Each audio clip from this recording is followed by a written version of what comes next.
ರಾಜ್ಯ ಮಟ್ಟದಲ್ಲಿ ನಾವೆಲ್ಲ ಇದು ಮಾಡಿಕೊಂಡು ಒಂದು 25 ವರ್ಷದಿಂದ ಕಂಟಿನ್ಯೂ ಹೋಗ್ತಾ ಇದ್ವಿ. ಅದು ಏನಾಯಿತು, ಕೆಲವೊಂದು ಸಮಸ್ಯೆಗಳು ಅಲ್ಲಿರೋಂಥ ವಾತಾವರಣ, ಅದರಲ್ಲಿ ಕೆಲವೊಂದು ಜನ ಅದರಲ್ಲಿ ಸೇರಿಕೊಂಡು ಅದನ್ನೊಂದು ದಾರಿ ತಪ್ಪಿಸೋದಂದರೆ ಒಬ್ಬೊಬ್ಬರು ಒಂದೊಂದು ರೀತಿಯಿಂದ.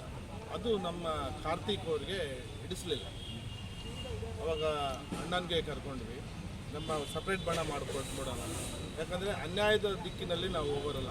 ಕರ್ನಾಟಕ ರಾಜ್ಯ ರೈತರ ಸಂಘ ಅಂತೇಳಿ ನಾವು ಇದು ಮಾಡಿಕೊಂಡು ಒಂದು ಉದ್ಘಾಟನೆ ಮಾಡಿಕೊಂಡು ಅವತ್ತಿನ ದಿವಸ ಒಂದು 400-500 ಜನ ಇದ್ದೀವಿ.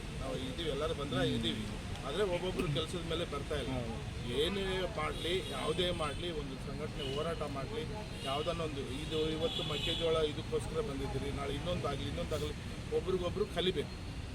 ಫಸ್ಟ್ ಬಟನ್ ಏನು ಹೇಳ್ಬೇಕಂತ ಇಷ್ಟಪಡ್ತೀನಿ ಅಂದರೆ, ಇದು ಶಾಲು ಅಲ್ಲ, ನಿಮ್ಮ ಗೌರವ.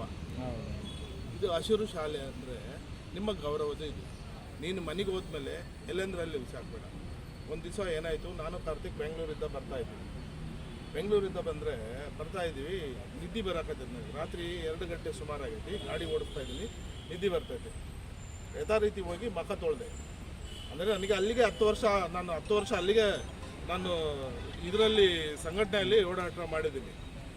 ನಾನು ಇದೇ ಭುಜದ ಮೇಲೆ ಇತ್ತಲ್ಲ ಅಂತೇಳಿ ಈ ಟವಲ್ ತಗೊಂಡು ಹಿಂಗೆ ಮಖ ಒರೆಸ್ಕೊಳಕ್ಕೆ ಹೋದೆ. ಬಾಯಿ ಸೆಕಂಗೆ ಬೈದ್ಬಿಟ್ಟ ಕಾರ್ತಿಕ್ ಅವರು. ನನಗನ್ನ ಚಿಕ್ಕವನು, ಅಂದರೆ ನನಗನ್ನ ದೊಡ್ಡ ವ್ಯಕ್ತಿ, ಇದರಲ್ಲಿ ವಿಚಾರಣೆಯಲ್ಲಿ ದೊಡ್ಡ ವ್ಯಕ್ತಿ. ಅಂದರೆ ಆಲ್ ಓವರ್ ಸ್ಟೇಟಲ್ಲಿ ಇವತ್ತು ಎಲ್ಲೇ ಹೋಗ್ರಿ, ಯಾವುದೇ ಡಿಸ್ಟಿಕಲ್ಲಿ ಹೋಗ್ರಿ, ಆಲ್ ಓವರ್ ಸ್ಟೇಟಲ್ಲಿ ಯಾವುದೇ ಡಿಸ್ಟಿಕ್ ಹೋಗ್ರಿ, ಕಾರ್ತಿಕ್ ಅಂದರೆ ಅವನು ಒಳ್ಳೆ ಹುಡುಗಪ್ಪ ಅಂತೇಳಿ ಒಂದು ಹೆಸರು ಪಟ್ಟ. ಎಷ್ಟು ಕೆಲವೇ ದಿನಗಳಲ್ಲಿ ಆಮೇಲೆ ರಾಜ್ಯ ಕಾರ್ಯದರ್ಶಿ ಆದರು, ರಾಜ್ಯ ಪ್ರಧಾನ ಕಾರ್ಯದರ್ಶಿ ಆದರು.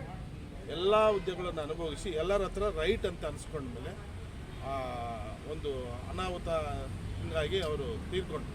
ಆದರೆ ಅವ್ರ ಹೆಸರು ಚಿರಸ್ಮರಣೆ ಯಾವತ್ತನ್ನಾಗಲಿ. ಕಾರ್ತಿಕ್ ಬಣ ಅಂತ ಹೇಳ್ಕೊಂಡ್ರೆ ನಿಮಗೆ ಒಳ್ಳೆ ಗೌರವ ಸಿಗುತ್ತೆ ಅಂತ ನಾನು ಹೇಳ್ತೀನಿ. ಕಾರ್ತಿಕ್ ಬಣ ಅಂತಂದರೆ ಒಳ್ಳೆ ಇದು ಒಂದು ಸಿಗುತ್ತೆ. ನಾನು ಬಳ್ಳಾರಿ ಜಿಲ್ಲೆ ನೋಡ್ಕೊತಾ ಇದ್ದೆ, ಅವರು ಈ ಕಡೆ ಎಲ್ಲ ಇದು ನೋಡ್ಕೊತಾ ಇದ್ದೆ. ಅವ್ರು ರಾಜ್ಯಕ್ಕೆ ಹೋದರು, ಆಮೇಲೆ ನಾನು ಡಿಸ್ಟಿಕ್ ಇದ್ದೆ, ಆಮೇಲೆ ಹಂಗೆ ಮಾಡ್ಕೊತ ಹೋಗ್ತಾ ಇದ್ದೀವಿ. ಆದರೆ ನಮ್ಮ ದುರದೃಷ್ಟ ಅವ್ರು ತೀರ್ಕೊಂಡ್ರು. ಅವ್ರು ಇದ್ದಿದ್ರೆ ಇನ್ನೂ ಚೆನ್ನಾಗಿರ್ತಿತ್ತು. ಇವಾಗಾದರೂ ನೀವು ಅಣ್ಣವ್ರು ಹೇಳ್ದಂಗೆ ಇದು ಒಂದು ದೀಕ್ಷೆಯನ್ನು ಲೆಕ್ಕಕ್ಕೆ ತಗೋಬೇಕು. ನಾವೇನಂತೀವಿ, ಶಾಲು ದೀಕ್ಷೆ ಅಂತ ಹೇಳ್ತೀವಿ ಇದಕ್ಕೆ. ಇದು ಒಂದು ಹಸಿರು ಶಾಲು ಅಲ್ಲ, ಶಾಲು ದೀಕ್ಷೆ ಅಂದರೆ ನೀವು ಅಯ್ಯಪ್ಪ ಮಾಲೆ ಹಾಕ್ಕೊಂತೀರಿ, ಆಮೇಲೆ ಒಂದು ಆಂಜನೇಯ ಮಾಲೆ ಹಾಕ್ಕೊಂತೀರಿ. ಅದೇ ಥರನೇ ಇವತ್ತಲಿದ್ದ ನೀವು ಶಾಲು ದೀಕ್ಷೆ. ನೀವು ರೈತರ ಮಕ್ಕಳು, ನೀವು ಒಂದು ನಿಮ್ಮ ಹಿಂದೆ ಒಂದು 100 ಜನ ಇರ್ತಾರಂತ ತಿಳ್ಕೋಬೇಕು. ಇದನ್ನ ಅಷ್ಟು ಗೌರವವಾಗಿ ನೋಡ್ಕೋಬೇಕು. ಇದೇ ಗೌರವ ನಿಮಗೆ ಸಮಾಜ ಕೊಡ್ತದೆ. ಅಣ್ಣವ್ರು ಹೇಳಿದ ಪ್ರಕಾರನೇ ಎಲ್ಲರೂ ನಡ್ಕೊತೀರಂತ ನಾನು ಇಷ್ಟಪಡ್ತೀನಿ.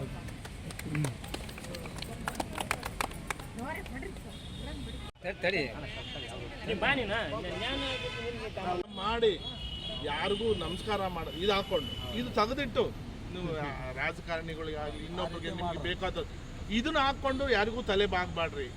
ಆದರೂ ಇನ್ನೊಂದು ಹೇಳ್ತೀನಿ, ನಮ್ಮ ಬಾಯಿ ಸ್ವಚ್ಛತೆ ಇರಬೇಕು. ನಾವು ಹಾಕ್ಕೊಂಡ್ಬಿಟ್ಟು ಗರ್ವ ಬಂದು ಹೆಂಗಂದ್ರೆ ಹಂಗೆ ಮಾತಾಡೋ ಅಧಿಕಾರಿಗಳಿಗೆ ಏನು ಬೆಲೆ ಕೊಡಬೇಕು ಅಷ್ಟೇ ಬೆಲೆ ಕೊಡಬೇಕು. ನಮ್ಮ ನ್ಯಾಯವಾದ ಹಕ್ಕನ್ನು ಕೇಳಬೇಕು. ನಮ್ಮ ಹಕ್ಕು ನಾವು ಕೇಳ್ಕೋಬೇಕು, ತಪ್ಪಿಲ್ಲ ಅದರಲ್ಲಿ. ಆದರೆ ನಾಲಿಗೆ ಬಿಗಿಡಿದು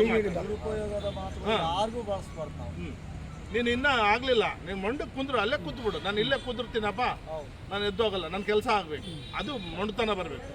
ಅಷ್ಟೇ ಆಗಲಿ. ನಾವು ಅಧಿಕಾರಿಗಳ ದುರ್ಭಾಷೆ ಮಾತಾಡಿ ಇದು ಮಾಡಿ ಎದುರು ಮಾಡ್ಕೊಳ್ಳೋದಲ್ಲ ಇದರಲ್ಲಿ.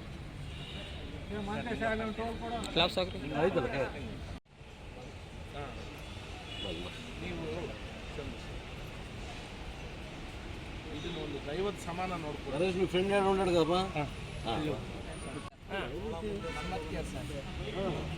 ನಿಮ್ಮದೇ ಜವಾಬ್ದಾರಿ. ಮುಂದೆ ನಾವೆಲ್ಲ ಮೆತ್ತಗಾದೀವಿ. ನಿಮ್ಮದೇ ಹೋರಾಟಗಳು ಇನ್ನು ಮುಂದೆ ಕಲಿಬೇಕು ನೀವು. ಇವಾಗ